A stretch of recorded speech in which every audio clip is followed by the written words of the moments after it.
My name is Colin Raltester from BSMT Senior 1 Golf. My topic for today is basic safe cargo operation on tankers. So let's start. I will discuss first the preparation of for loading. The first thing you need to do in preparation for loading is to consult cargo data sheets or MSDS and other information given by the charter or by the loading terminal. Kailangan natin kailangan natin tingnan sa cargo data sheet kung anong type ng cargo ito. Ito kung ito ba ay chemical cargo. Confirm if the vessel can carry the type of amount eh, of cargo safely by checking vessel's cargo capacity and tank segregation requirement. Kailangan natin tingnan kung anong type ba ito, kung kaya ba ito ng ship natin at kung gaano kadami ba ito, kung kaya ba ito ng ship natin, kung kaya ba ng ship natin i-handle ang cargo. Ah,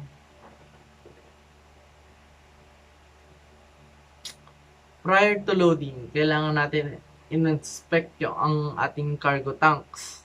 Kung may kung malinis ba ito, kung may kalawang ba ito, para maging safe ang ating cargo. Kung okay naman at na-inspect na, approve, pwede na natin ilagay ang ating cargo. Ang alam naman natin na ang bawat barko may sari-sariling characteristic limitation sa pag-handle ng various chemical cargos. Ang ang kapitan at ang buong crew ay dapat aware sa cargo ship information para kung sakaling may masamang mangyari, alam nila ang dapat gawin, alam nila ang safety procedure. Sa loading operation naman, sa loading operation ay need natin i-double check. Kanina sa preparation ay kailangan natin i-inspect. Ngayon sa loading, kailangan natin i-double check o inspect ulit para malaman natin kung meron bang na-miss sa pag-inspect sa preparation. Pag na-double check na natin, okay na. Dapat ready and all the information of cargo has been received. Sa sa loading operation, kailangan at least one deck officer must be on duty and available at all times. At isa ding crew member must be on deck manifold throughout the cargo operation. The officer on duty is obliged to carry out the loading in accordance with the instruction received from the chief officer, which should at least encompass the agreements made with the loading master as well as the surveyor. Ang deballasting.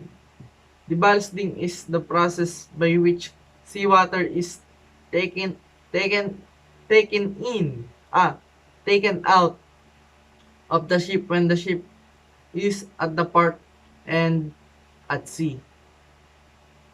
The water carried by the ship is known as ballast water. When the ship is filled with cargo, the stability of the ship is maintained by the weight of the cargo itself, and thus there is no requirement of ballast water. The process of taking of ballast. Ang deballasting ay ginagawa pag ang barko ay may cargo na. Kasi Ang kasi kailangan na nating alisin ang ballast water kasi masyado ng mabigat ang barko 'pag meron pang ballast water. Ang ginagamit lang, nagba-ballasting lang tayo 'pag walang kargo ang barko.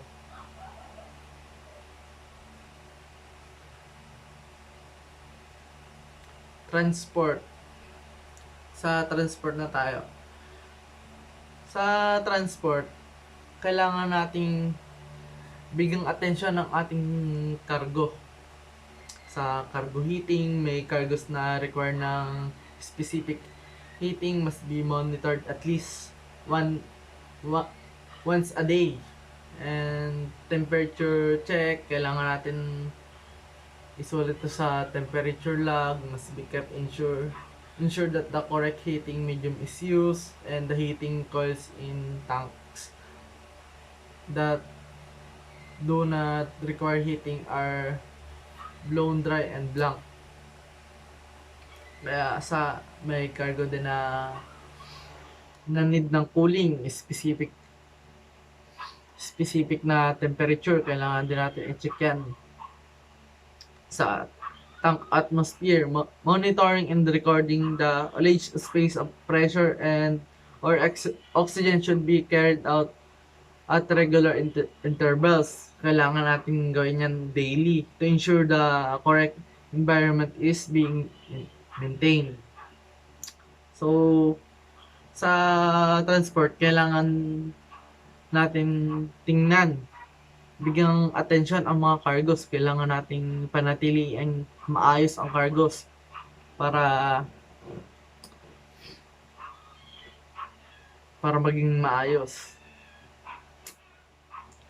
Discharging operation, the following the following measures had to be taken prior to discharging operation, commencing with particular attention being paid when the cargo is highly toxic and flammable. Yan. Katulad ng sa transport, kailangan bigyan din natin ng attention ang discharging. Sa ensure cargo temperature is correct. High velocity or solidifying substance. Continue reduce. Close the tank heating or prevalent tanks. Switch on high level alarms of test. Kailangan nating tingnan yan.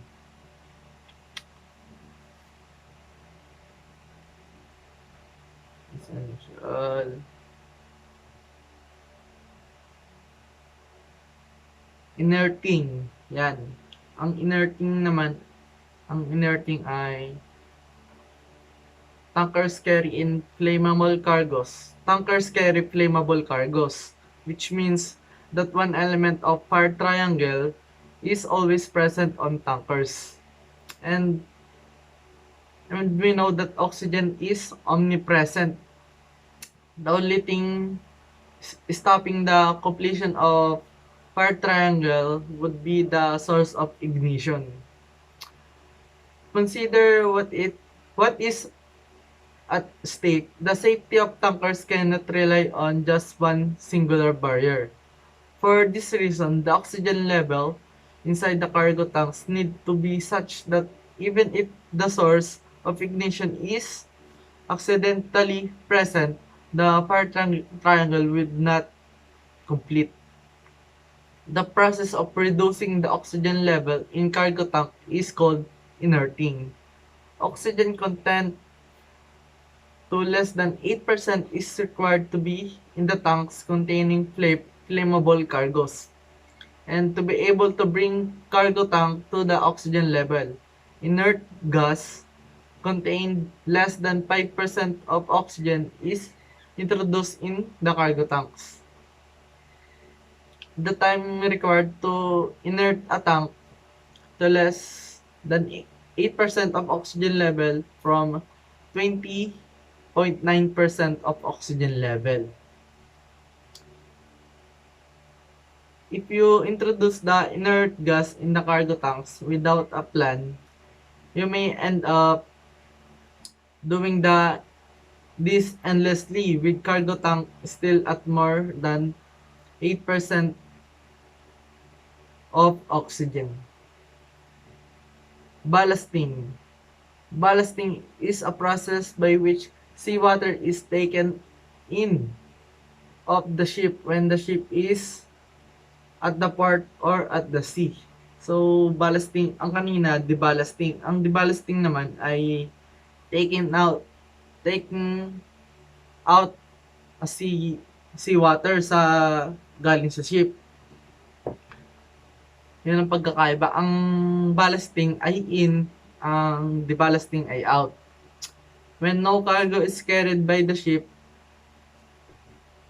the later, they later become light in weight, which can affect its stability. For this reason, ballast water is taken in dedicated tanks in the ship to stabilize it.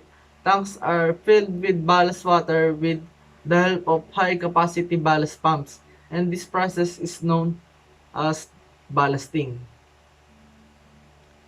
Tank cleaning. Ang tank cleaning naman ay ginagawa natin before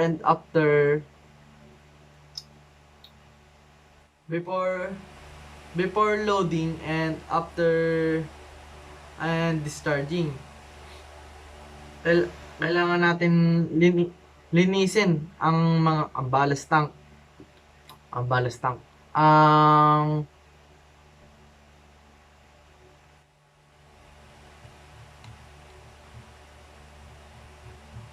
Ang cargo tanks.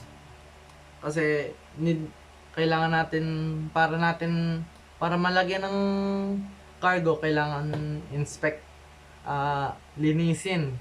Kung may kung may amoy, lilinisin natin para malagyan natin ng cargo. Ganon din sa after discharging, kailangan din natin linisin. Kasi tingnan natin kung may amoy uli para magamit natin sa ibang cargo, para kung malinis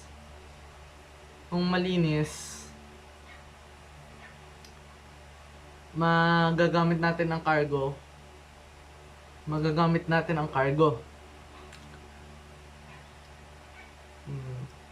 Tank inspection. Yun, katulad din sa tank cleaning, ginagawa din natin to before loading and after discharging. Kailangan natin i-check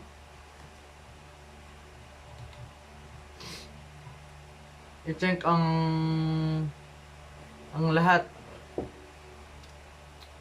I-check natin ang cargo tanks, ang mga pipe na pinagdadaanan ng mga cargo. Tingnan natin kung malinis. Tapos sa tank inspection naman, after discharging, kailangan natin tingnan kung maayos ba ang mga dapat inspect. So yun, thank you po.